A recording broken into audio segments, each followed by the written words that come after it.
O yung kampo po, mga kababayan ni Pacquiao, galit na galit. Kasi kanina pong madaling araw, nilusob po yung compound ni Pacquiao. Bakit niya Mr. Maravillas nilusob? Siyempre po, wanted si Pacquiao. Di ba? Isi-serve po yung kanyang warrant of arrest kasi hindi man pa sumusuko. Sabi niya kasi noon, harapin niya ang kanyang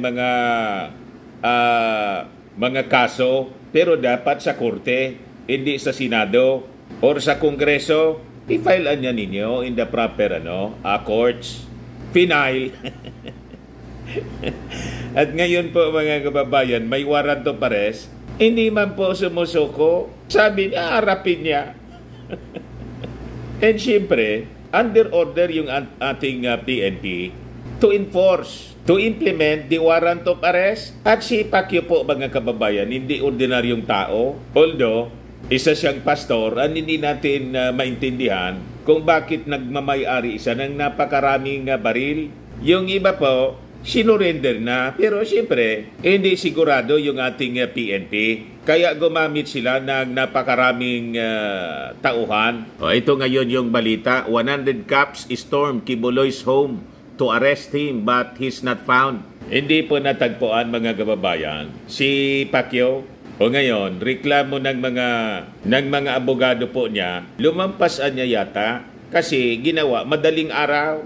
Ano man ang problema ninyo kung madaling araw? May nalabag bang batas? Kung may nalabag na batas, di magreklamo lang po kayo. Bakit niya Mr. Maravillas? Ano ang regulation diyan, ang batas diyan? Sabi, usually it should be served daytime. Yan po yung legal procedure sa pag i-execute ng warrant of arrest. Ayan po, execution of warrants, arrest warrants. Manner of execution, arrest warrant. Warrants must be executed with respect to the person's rights. Law enforcement officers are required to present the warrant at the time of arrest, and the arrest should be made at a reasonable time and manner. Usually, during daytime, unless the arrestee is engaged in criminal activity at night. So pwede man palang i-execute kahit gabi. Sabi dyan sa rules of procedure po. So anong sobra doon? Early in the morning, 4 o'clock. Daytime na rin ba kayo? Alangan man po, maghihintay pa yung ating mga kapulisan na sumikat yung araw or office hours, 8 o'clock in the morning. Maalerto na yung subject. Siguradong makakatakas na yan. Ito siguro Mr. Maravillas ang dapat baguhin sa batas. Napansin ko nga po, i-amend siguro ng ating mga mambabatas po. Kasi ito yung butas. Hindi yung butas po ni Bato. Pero si Bato po, nung panahon niya as PNP chief, anytime niya pwede. You see? Bato, every time is a legal time to serve search warrant. Search warrant yan, Mr. Maravillas, hindi man warrant of arrest. Yung sinasabi ni Bato, lalo na po warrant of arrest. Tama? Ito yung reklamo, mga kababayan, ng abogado ni Pacquiao. Yan o. Attorney Israelito Torion, KOGC, Legal Counsel. Lumampas sa batas ang ginawang operation sa ginawang paglusob po sa compound ng Kingdom of Jesus Christ. Sa interview po ni Jason Sa, pakinggan natin mga kababayan yung sinasabi nila dito. Lumampas ata sa batas ang ginawa na operation ngayong araw na ito. Madaling araw pa. So yun ang sinasabi nila mga kababayan. Kaya nga na-surprise ako kasi madaling araw. Pakita ko sa inyo. Nabog yung cellphone ko and I had to rush here. And what happened, first thing ko dito, tinanong ko yung CIDG representative at sila. Nadalain ko, meron kayong search warrant po. Sabi nila, wala, arrest warrant lang. Kung pumapasok kayo dito sa mga offices namin, do you think that is right? And sir, pumayag po. Tinuro sila, Attorney Kay Lorente. Oo. Pero ang sabi naman ni Attorney Kay Lorente, para lang to diffuse the tension at tumawag si Mayor Baste na i-allow.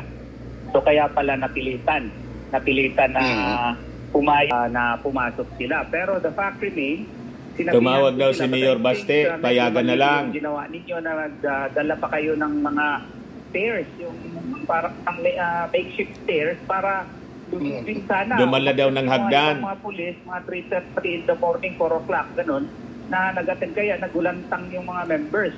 Kung wala kayong search, wala naman kayong karapatan na magamit pa kayo ng stairs at lusubin kami dito at may nasaktan pang dalawa. Yung babae, tamaan ng suntok. Tapos yung isa, member na IP natin, nasampal at kasi prevent niya yung pulis nabatukan, na nag-seal ng gate, nabatukan, pinigil niya at nasaktan. So, sabi ko, hindi naman siguro tama yun. Kaya kung tumawag kayo sa akin at pinag-usapan natin ito, wala hindi na kailangan ito. Kayo ng stairs at lusubin kami dito at may nasaktan pang dalawa. Yung babae, tamaan ng suntok.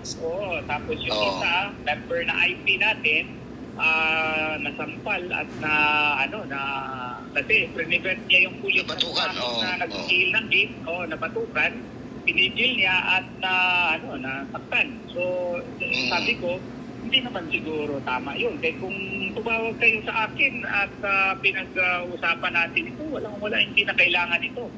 So, yun. Medyo mabait. Ilagay lang po natin sa dapat daw tumawag, di tatakas na yon.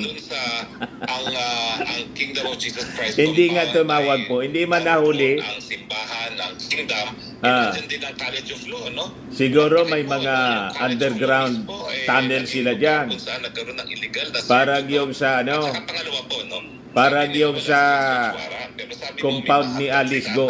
Nakita namin yung mga imahe, mga video na pilit nilang sinisira ang mga gate, no? So ano naman justification? Para may secret sila nalagusan. Nang walang search warrant. To put that in proper context po, yung sinira ang gate doon yung sa Glory Mountain, mas palala po doon na Sir Ari. Sinira daw yung Glory gate. Mountain, sinira ang gate at may mga pinusasan pa na mga 3 members natin o 5 members natin pinusasan. Ang justification daw ay may dala silang mga tundang. Ano diyan sa Tagalog? May mga itak. May dalang itak. Sundang. May dalang itak. Siyempre, pupusasan po. Mountain yun. Nasa dulo yun ng Tamayong Kalinan. Mga farmers yun. Pupasok ka, fully armed. Tapos, naka-full battle gear ka. May mga armalites ka. And then, papasok ka. Siguro, siyempre po, mga kababayan, yung ating mga authorities kasi ng mga taga-Bukid, hindi ba yung itak po? Ayan po. Kasi po, alam ng ating mga authorities na armado si Pacquiao. May mga sinurrender nga po na mga baril. So alangan man mga kababayan hindi magpasiguro. Kaya napakarami na mga pulis yung dala. Yung pumunta doon po. Dinakit sila. Yan siya. Sinira pa ang gate. Siguro medyo may overkill ata doon. Overkill daw. At medyo hindi tama talaga pursuant to the rules. Hindi na po overkill yan. Paglabag na po yan sa saligang batas. No? Di questionin na lang po ninyo. Di ba? Questionin ninyo. Si Harry Roque po ang nagsasalita. Dapat yan. Nakikita nila kung nasan yung taong yan. No? So, hindi lang po overkill. Paglabag sa karapatang pantao, paglabag daw sa karapatang pantao. Po itong invasion na ng compound ng KYC. So, invasion na daw ng compound. Ang salita na ginamit ni Jane, no? Pananalakay, panlusob sa kingdom. Paglusob na daw sa kingdom, sa karian ni Pacquiao. Sa Prayer Mountain. Merong isang bala daw na nakita doon sa may CR sa Prayer Mountain. At nagkagulo at first kasi isang bala daw. Hindi naman alam ng mga member. Pero ngayon, may nagtawag sa amin na binawi na accident lang daw pala yun na nahulog. yung isang bala. Doon Siyempre. Saka sabihin na natin may bala. Hindi po nila magagamit yan dahil there is no such thing as incidental search pursuant to a warrant of arrest. Lahat po ng ebidensya makukuha nila dyan inadmissible. Siyempre, for this purpose. Hindi po pwedeng gamitin yung mga yan. authorities natin, armado, o di may baril sila, may bala, alangan man walang bala. Di ba pa? Sa kaguluhan po, mga kababayan, nahulog yung bala. That's normal. Buhay ng ating Bill of Rights. No? Wala man nagpaputok. So, pati sa Kitbug, meron ding nag-search doon, pati rin sa Samal, yung resort ni Pastor. So sabay-sabay po yung ginawa. Western Recreation Area, meron ding nag-search. Hindi kasi sumuko na lang. Unusual na nangyari, except na... Yan ang sabi niya. Harapin niya sa husgado. Killer masyado, pumasok sa mga areas na pati mga opisina at pati mga kwarto. Medyo hindi talaga sana legal yun. Pero yun po ang nangyari kapag ngayon. As of now, dito sa Central, may mga pulis pa sa harap ng compound. Dito pa kami sa loob ngayon. Ang medyo... So yan po mga kababayan ang report kay Harry Roque sa coverage na ginawa ng kanilang istasyon. Itong SMNI, yung DCER. Ayan po. Ito yung mga tao nila. Yan yung ating mga kapulisan. Yan po. Panggigipit daw. Yan yung kanilang gate na napakalaki.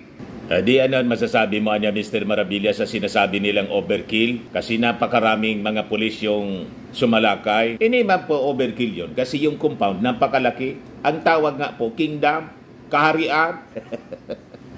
Alangan man, 10 lang na mga pulis ang pupunta doon. Kaharian po, kingdom ni Pacquiao. Yung sabi dito sa report, mga kababayan ng Inquirer, Kibuloy's followers initially met the arresting authorities with a protest at the gate demanding justice for the pastor. Kaya nga po siniserve yung warrant of arrest para iharap si Pastor Kibuloy sa hustisya para masagot niya ng maayos po. Sa husgado, magkaroon siya ng hustisya kung talagang hindi siya nagkasala. Kung nagkasala siya, justice for the victims ang dapat na isigaw ninyo. Tama pa. Habang nagtatago siya, hindi siya magkakaroon talaga ng hustisya niyan. Palaging ang iisipin ng mga tao, guilty siya, kaya nagtatago. Flight is a sign of guilt, sabi nga po sa kasabihan, mga kababayan. Pag ikay nagtatago, ibig sabihin yun, tumakas ka, iyan ay mga tanda na guilty ka kasi. Kasi pag hindi ka guilty, may lakas kang loob na harapin ang kaso. Tulad ni Dilima. Tingnan ninyo si Dilima. Nakulong siya ng 6 years. Pero ngayon nakalabas na. Hinarap niya yung kaso na sinampa ng administrasyon ni Maudigs. At itong kaso ni Pacquiao po, walang kinalaman dito yung ating administrasyon. Pribado yung mga complainants dito. Ito yung mga dati niyang mga kasama dyan sa kingdom. Anong kinalaman dyan ng ating administrasyon? Dinadawit ni Pacquiao ang ating Pangulong Bongbong Marcos, pati yung Amerika. Yung Amerika po, before pa na naupo yung ating Pangulong Bongbong Marcos as president, may kaso na siya sa Amerika. Malayong malayo. Ba't naman mangingialam sa kanya yung ating Pangulong Bongbong Marcos? Wala mga interes sa kanya po, kaya lang siyempre may kaso siya. Wanted siya ng ating batas. The PNP is under order by the court to implement the warrant of arrest. Ganon lang yan po. Ginawa ninyong politika, pinoliticize ninyo. Ipuganti po itong si Pacquiao. The arrest warrants were served against the fugitive televangelist and 5 others. Sa interview, sinabi po ng Police Regional Office 11, Public Information Office Chief Major Catherine Dilare, na yung pag-serve ng warrant of arrest ginawa mga 4 o'clock in the morning. So umaga na po, hindi man gabi, kaya lang early in the morning. Ang reklamo ninyo na paaga. So bakit? Kailangan pang hintayin pala yung office hours o magsikat yung araw. Ikong tumakas na yung subject. Tama? Sabi dyan, PNP served 3 warrants of arrest against Kibuloy and 5 others issued by RTC of Davao for acts of child abuse. Napakabibigat ng kaso po. Other sexual abuse and issue in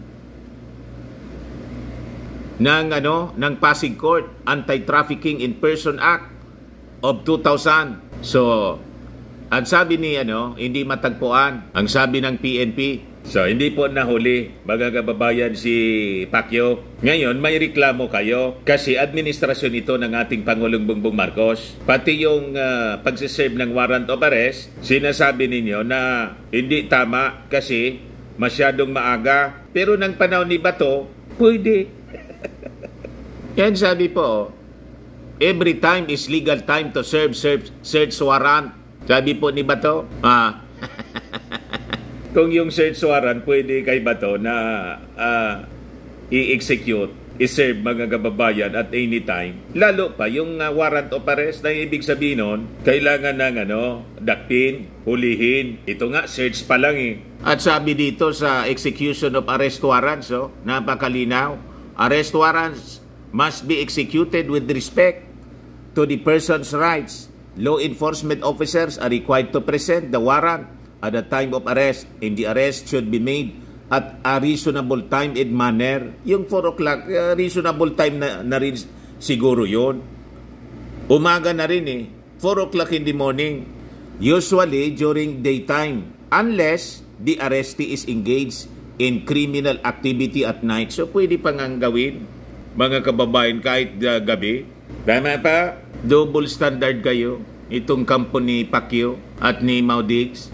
Sabi ni Bato, mga kababayan, Philippine National Police Chief Ronald Bato de la Rosa insisted that there was nothing wrong with serving search warrants during the wee hours of the day following the death of Osamis City Mayor Rinaldo Paruinog Sr. and 14 others. De la Rosa explained Monday that they can serve warrants at any time of the day in order to gain maximum advantage against the subject of the operation. O, kita ninyo? So, nung panahon ninyo, panahon ng administrasyon ni Maudigs, ang PNP at chief si Bato, pwede. Ngayon, na hindi na administrasyon ni Maudigs, hindi na pwede.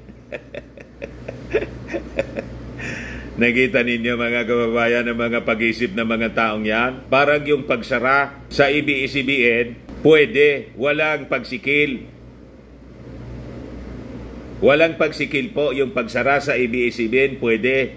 Ngayon, nasilip yung violation ng SMNI, pagsikil na sa karapatan ng pamamahayag, freedom of the press, hindi na pwede. Double standard po. Yan ang malinaw. Si De La Rosa nagsabi, para daw makagain ng maximum advantage against the subject of the operation. So sabi niya, every time is legal time to serve search warrant. Walang sinabi doon na kailangang serve mo yan during office hours. Sabi po ni PNP Chief De La Rosa, ibig sabihin, you are commanded to serve the search warrant any time of the day, any day of the week, 24/7 yan. Paruinog and others were killed inside the residence on Sunday after Crime Investigation and Detection Group operative served search warrant at 2:30 in the morning. O mas malala pa nga pala, 2:30. Ito pong warrant of arrest, 4 o'clock in the morning. May reklamo kayo. Noong panahon ni Bato, sinerve po yung search warrant, 2:30 in the morning, justified, legal. Pag kayo po, kampo ninyo, legal. Pag sa Marcos na, hindi na, mali na. Pag abuso na, sumubra na. Walang maniwala sa inyo po. Mali yung mga pinagsasabi ninyo. Kontra-kontra. 2:30 in the morning. The raiding team claimed they met with volleys of fire from Mayor Security forcing them to retaliate. Kita niyo? We have to dictate the tempo the schedule in order to gain maximum advantage na hindi mag-leak yung info para hindi maitapon mga ebidensya. We have to do it on our time, sabi ni De La Rosa. Pagkatapos kay questionin ninyo, lumampas niya sa batas ang ginawang operation kasi ginawa early in the morning, 4 o'clock. Ulitin natin yung sinasabi ng abogado.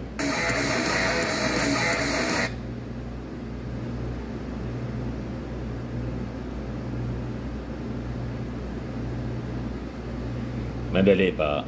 I-cue ko muna. Lumampas ata sa batas ang ginawa na operation ngayong araw na ito. Madaling araw pa. Kita ninyo? Ayan, si Harry Roque pa. Pero yun, well, talaga naman po bigyan nyo naman kami ng pag-uulat, no? Alam natin na meron talagang no? Pero sila ba ho'y nagbigay na eksplanasyon kung bakit kinakailangan na salakayin ang 4 na lugar sabay-sabay para lamang mag-serve ng arrest warrant, no? At pangalawa po, meron ba silang mga hinahanap na ibang mga bagay pa habang di mo ay nagsisilbi lamang ng warrant of arrest na wala pong search warrant? I have to clarify that, Professor Ari. Wala silang search warrant na dala. Kaya nga na-surprise ako kasi madaling araw, ang daming kumakalabog yung cellphone ko and I had to rush here. And what happened first, yung abogado po ni Pacquiao, si Attorney Israelito Torion, nadalain ko legal officer ng Kingdom of Jesus Christ. Wala, arrest warrant lang. Pumapasok kayo dito legal officer po namin, do you think that is right? And sir, pumayag po, tinuro sila si Attorney K. Lorente. Oo. Pero ang sabi naman ni Attorney K. Lorente, para lang to diffuse the tension at tumawag si Mayor Paste, na i-allow na lang sila. So kaya pala napilitan. So, inalaw na lang. Pumayag na pumasok sila. Pero the fact remains, sinabihan ko sila, but I think medyo mali yung ginawa ninyo na nagdala pa kayo ng mga stairs, yung parang makeshift stairs para... So yan po mga kababayan ang nangyari kaninang madaling araw. Sumuko na kasi. Akala ko ba mga maiisog kayo? Mas maisog pa sa inyo si Laila de Lima saka si GMA. Mga babae maisog. Yung mga lalaki po tulad ni Tebes, ni Bantag, ngayon si Pacquiao nagtatago. Tama? Nasaan yung sinasabi ninyong maisog? Kaya walang makumbinsi sa mga pinagsasabi ninyong maisog kayo. Hakbang ng maisog. Tawag dyan dito sa amin talawan, duwag. Ayan man lang po mga kababayan. Ako po si Dante Maravillas. Bye-bye. God bless.